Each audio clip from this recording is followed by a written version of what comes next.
What is under your bed? The worst, best, part of him saying that is that they totally spared expenses. If they had spared no expense, they'd have had a better locking mechanism at the start of the movie for the Raptor, helicopters ready to go tranquilize the T-Rex and slash or pick up people stranded because the power went out, had a backup power supply somewhere, retained more people during the storm and pick up some high-powered rifles from an armory right next to the control center, a steel-gated enclosure instead of an electrified fence for the T-Rex, paid Dennis more money or employed someone who was less likely to cause everything that happened, and more.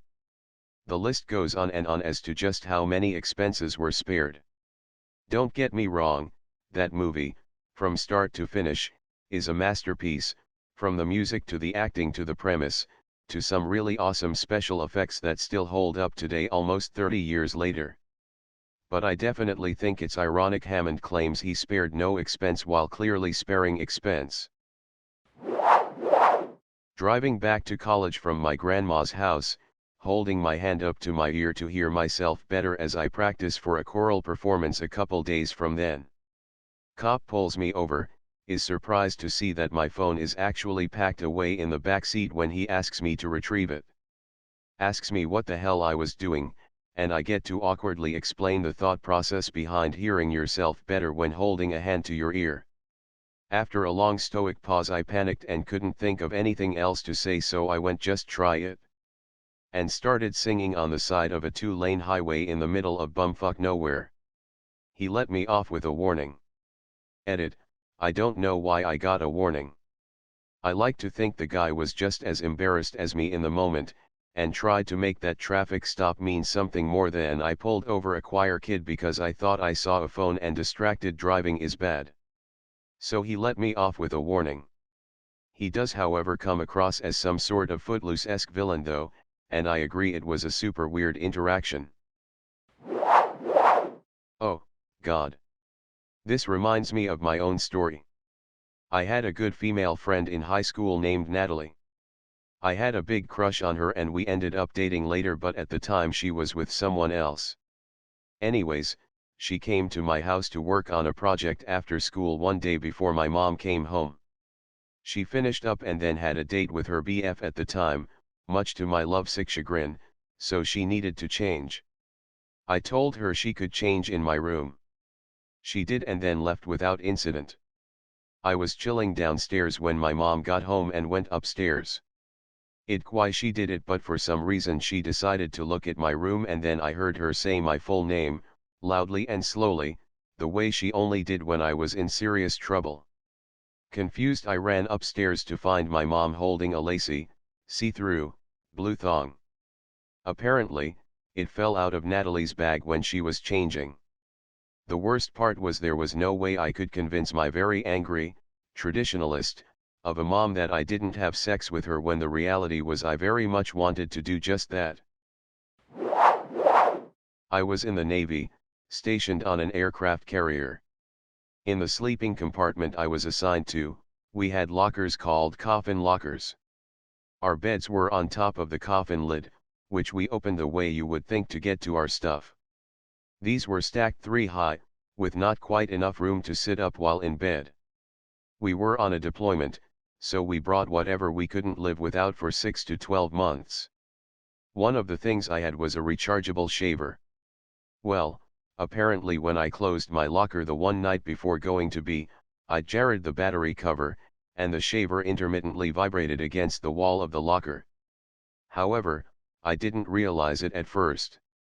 I heard the vibration and assumed that the girl assigned to the bunk under mine was going to town on herself with a vibrator. It went on and on, so then I started thinking that it wasn't her with her vibrator. I got out of bed and opened my locker, and when I saw the shaver, I realized what I had been hearing.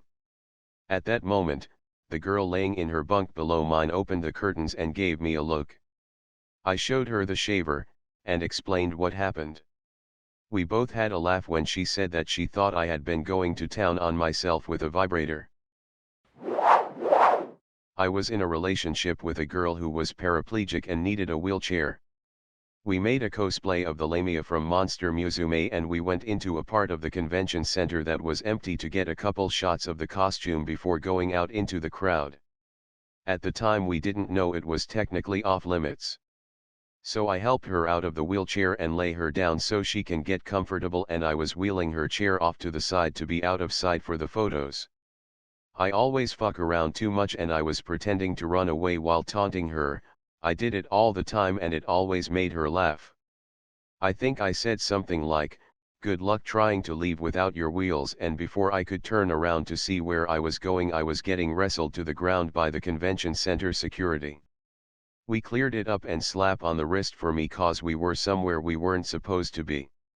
Security guards got in more trouble cause they're not supposed to touch people, but their hearts were in the right place since they thought I was robbing a girl who couldn't walk.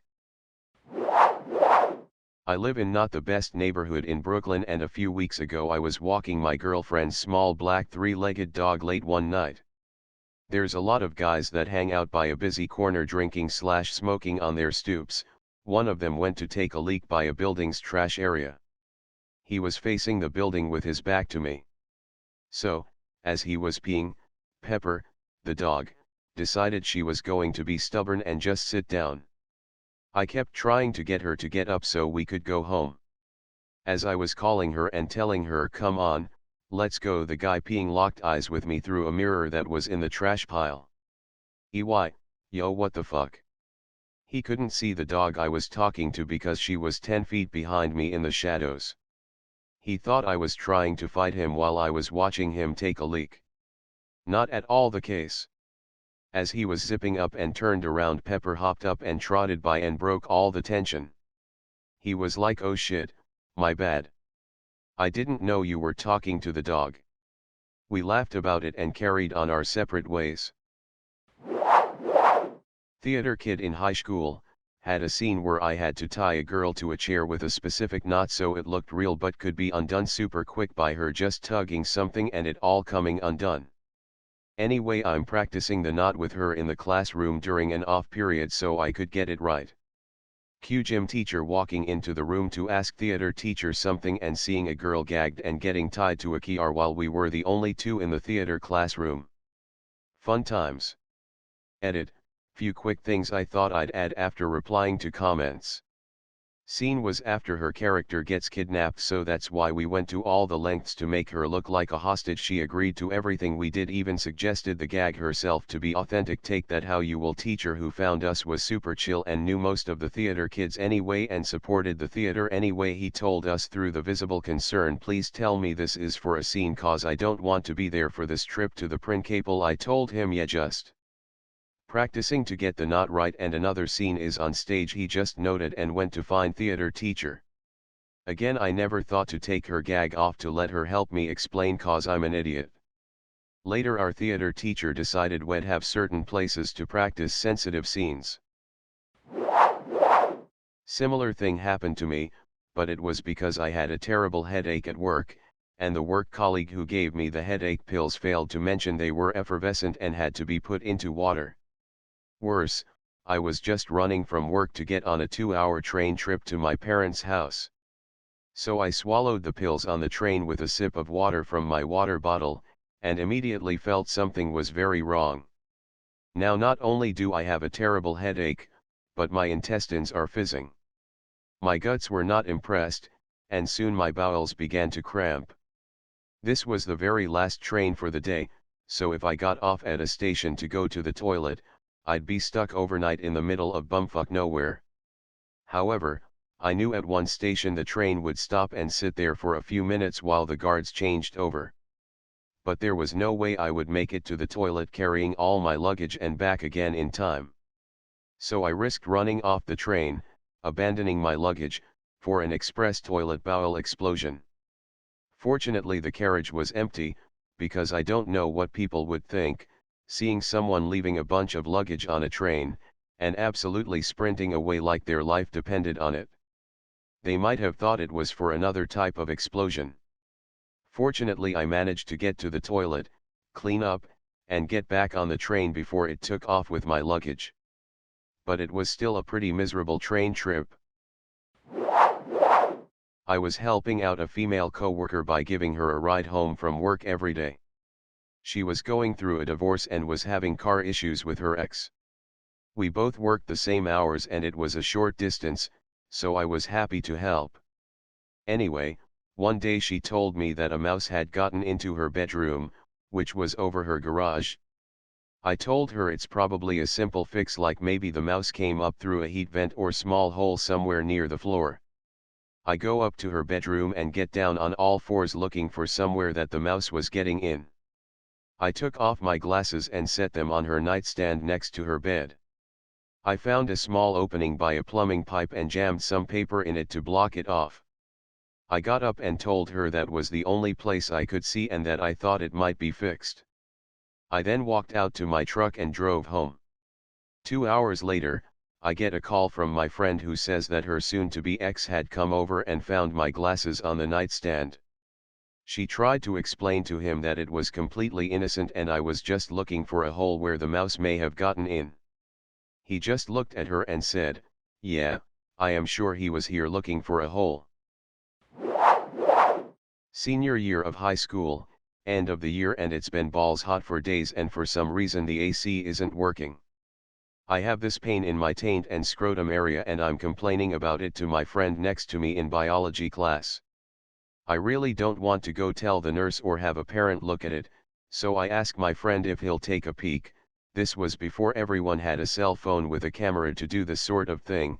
He says, "Sure bro, I got you." The teacher tells us to split into pairs to quiz each other with flashcards for the final and then excuses himself to the bathroom. My friend and I pair up and head to the back of the lab where there's a walk-through office to the next lab and close the door behind us and move out of sight of the windowed doors, and I drop my shorts and undies and he squats down to take a look as I move my junk up and out of the way for a clear view. In walks the teacher because he wanted to grab his water bottle out of the office on his way back from the bathroom. I'm standing facing him and my friend is squatting in front of me, definitely looking like he's blowing me from the teacher's perspective. Teacher freezes and can't find words as I rush to cover myself and my friend turns around and blurts out, "I'm not sucking it, I'm just looking." Teacher backs out of the office and won't look either of us in the eye for the last week of school. Edited to add for everyone asking. It just turned out to be a boil. I managed to drain it later in the shower and it healed up fine. Senior year of high school, end of the year, and it's been balls hot for days and for some reason the AC isn't working. I have this pain in my taint and scrotum area and I'm complaining about it to my friend next to me in biology class. I really don't want to go tell the nurse or have a parent look at it, so I ask my friend if he'll take a peek. This was before everyone had a cell phone with a camera to do this sort of thing. He says, "Sure bro, I got you."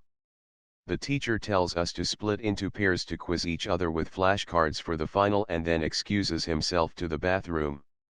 My friend and I pair up and head to the back of the lab where there's a walk-through office to the next lab and close the door behind us and move out of sight of the windowed doors, and I drop my shorts and undies and he squats down to take a look as I move my junk up and out of the way for a clear view.